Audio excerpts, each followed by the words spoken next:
November 10, 2017, 12:35 p.m. EST. Angelica Grasswold's case was puzzling from the beginning. And now it has ended, still essentially a puzzle. It started on a windy evening in April 2015.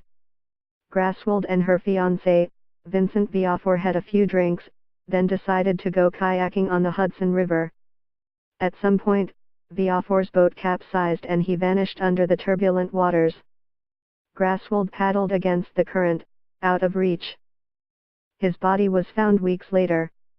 At first, it seemed like an accident. But after Grasswold gave a series of conflicting and callous statements about Viafor's death in a police interrogation, prosecutors in Orange County, New York, charged her with second-degree murder. They said she wanted out of the relationship and had sabotaged his boat in hopes of killing him.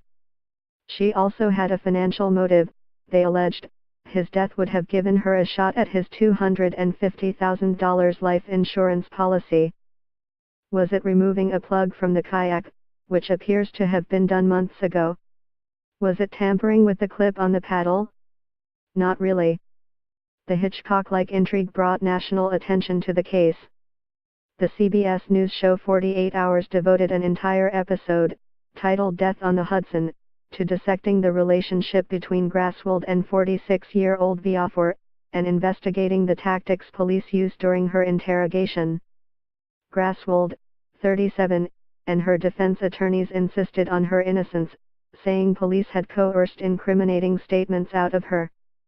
But in July, shortly before the case was set to go to trial, Grasswold pleaded guilty to criminal negligent homicide, admitting that she had removed a drain plug from his kayak, knew that a locking clip on one of the paddles was missing before they went out. She also said she knew he was at risk because he had been drinking, had left shore without a life jacket, and that she did not help him as he flailed in the water.